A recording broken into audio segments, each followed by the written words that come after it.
Manga recommendations here. Manga recommendations. NANI?!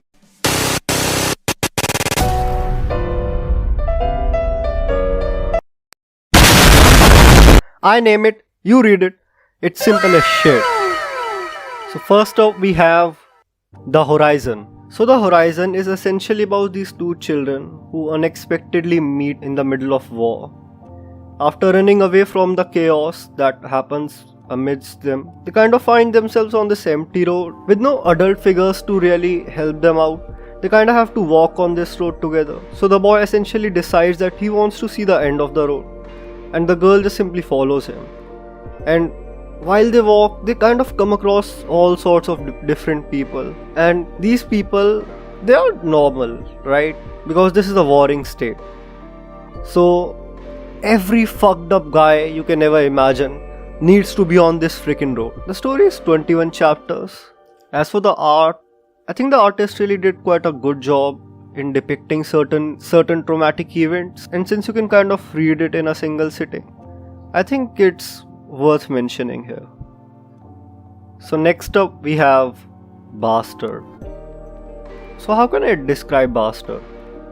Like if Joker was a CEO and he had a son who was also sociopathic in nature and kinda had the crush on the same girl as his father. Yep, that kinda sums Bastard up pretty well. So the story is about Jean, this crippled young guy who is son to Dong Su-seon. On the outside, Dong Su-seon is this pretty young charmastic CEO who is kind of helping the community. But in actuality, he's a total psychopath with specific taste in women. And one of his clear-cut targets just so happens to be this girl that Jean kinda starts to grow a crush on.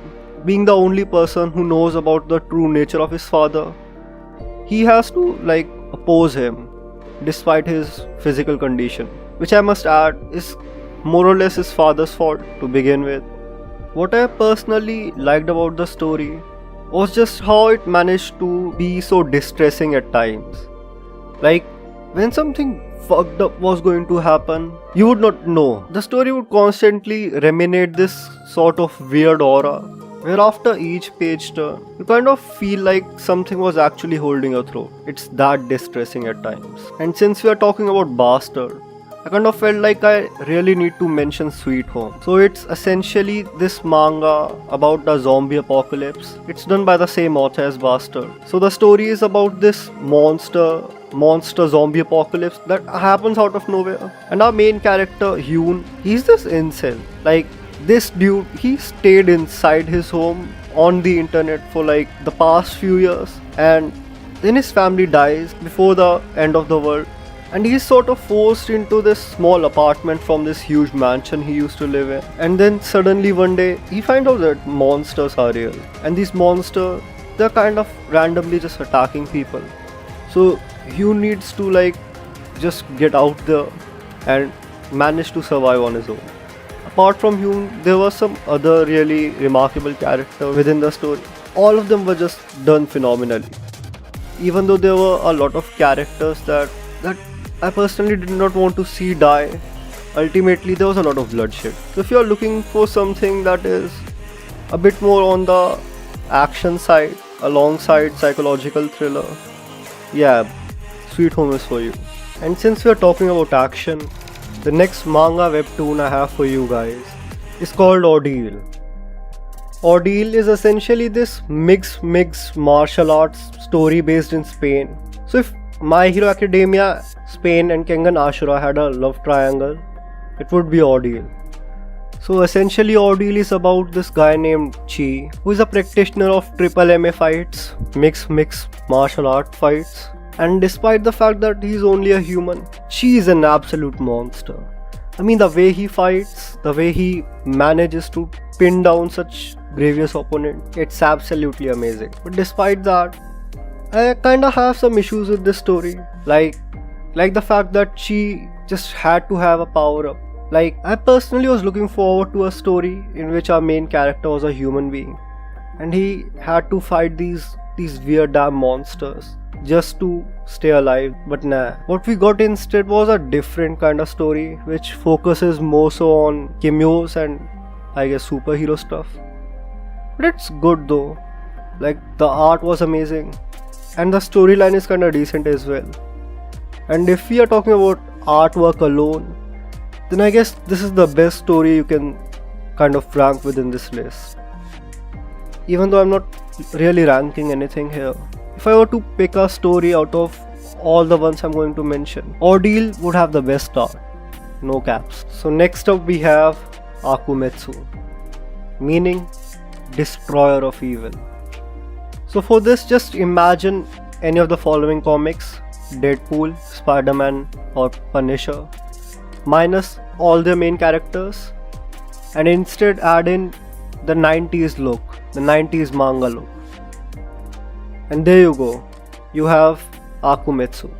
The manga is about this self-proclaimed terrorist who kind of goes around killing old retired Japanese officials. Old retired corrupted Japanese officials, I must add. Ones who kinda just wasted public money and led a lot of innocents to their death. And before any of you decide to pick it up, I'll have to add this in. This manga is filled with extreme graphic gore and visuals. So if you're somebody who has a light stomach, I suggest if you kinda just put this down and go read something else. Check out My Dress Up Darling. It's pretty good. I haven't read it myself personally, but well, the anime was pretty decent, that's for sure. The manga also kinda has a lot of exposition, so if you're somebody who doesn't like too much exposition, yeah, I'm kind of telling you beforehand. But despite that, Akumetsu is like a really good manga, so it's definitely worth checking out if you like compelling characters, that is. Not to mention, I kinda think it's better than Death Note, and its ending I was pretty satisfied with that ending, to be fair. So if you ask me, you guys should really check out Akumetsu. So next up we have some existential horror. And who is better at horror than Junji Ito himself? I mean, some people might argue Stephen King, but oh well.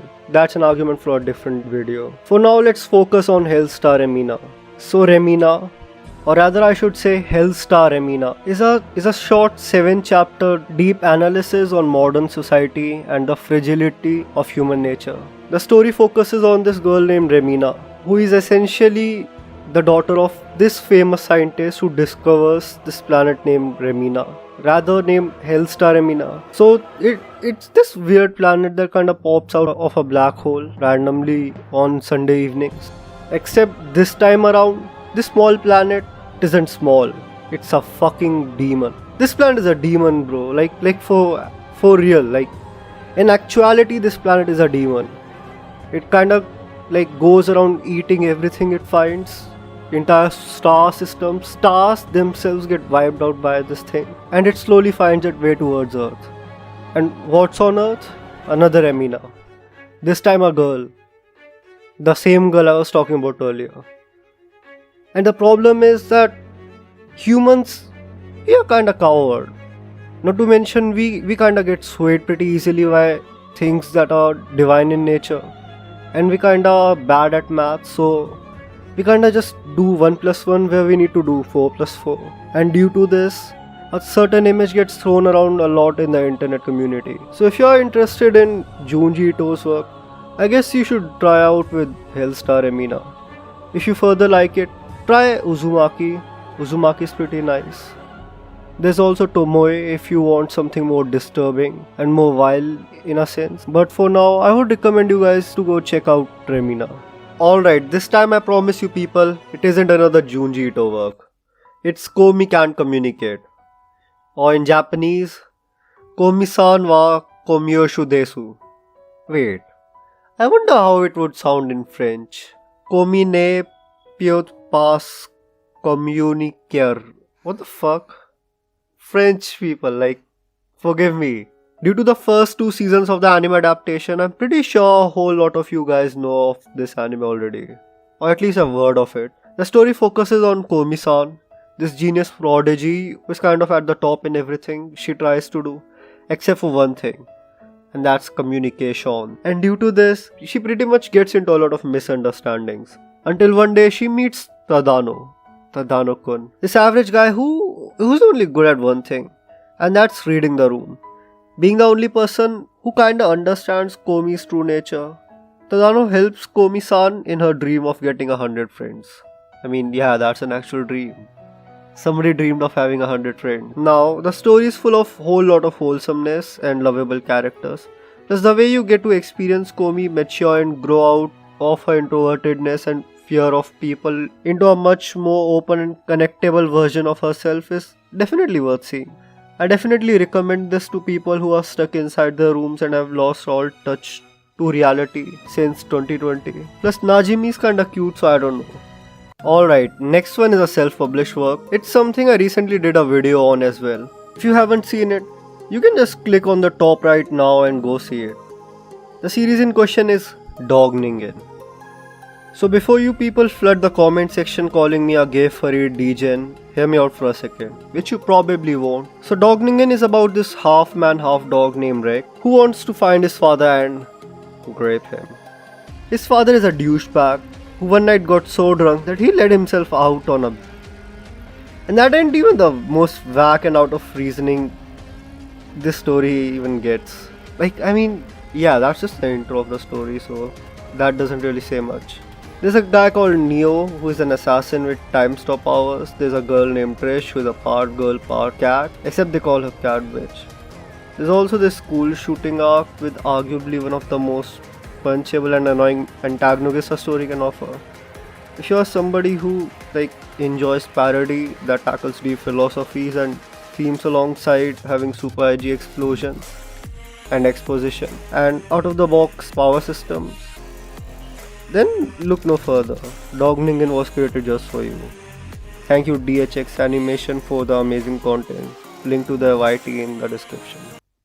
Alright, since I already did talk about a self-published work from a YouTuber, why not talk about another famous YouTuber?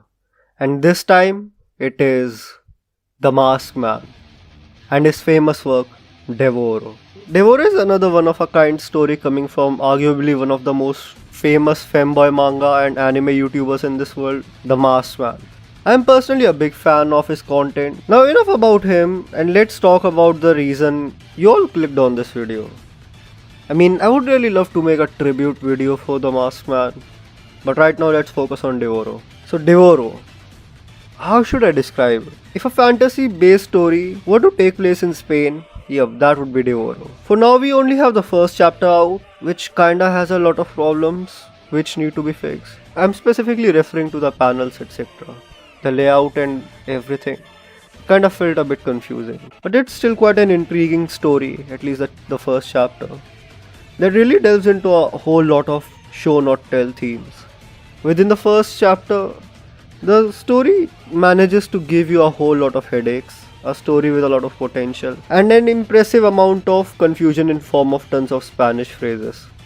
Since it's a work from The Masked Man, I kinda had to put it out here. Alright, time for the final manga for today, and this time it's All You Need Is Kill, also known as Kill Die Repeat. The story initially began as a famous novel by some writer I don't know of, and later even got a live adaptation done by Tom Cruise. Needless to say, the live adaptation was a lot different from the novel or the manga.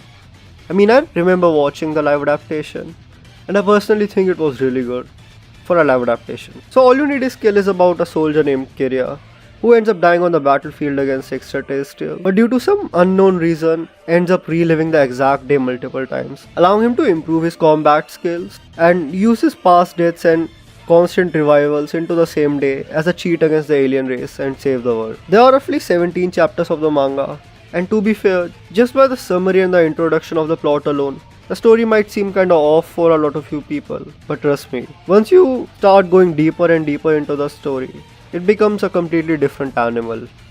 So do give it a read if you want something more existential and solid for a story. Plus it's kind of complete, so if you want a story that has ended, this one is for you. Anyhow, these were all the mangas I had for you guys this time. Let me know in the comments if you liked any of my recommendations, or if you have already read these beforehand. Also do leave me your suggestions for the mangas you want me to read and review. in one of my YouTube videos. As always, it's the Cloak Demon. Hope you guys had a fun time and had some nice manga recommendations. Hopefully this video also ended your boredom, and peace.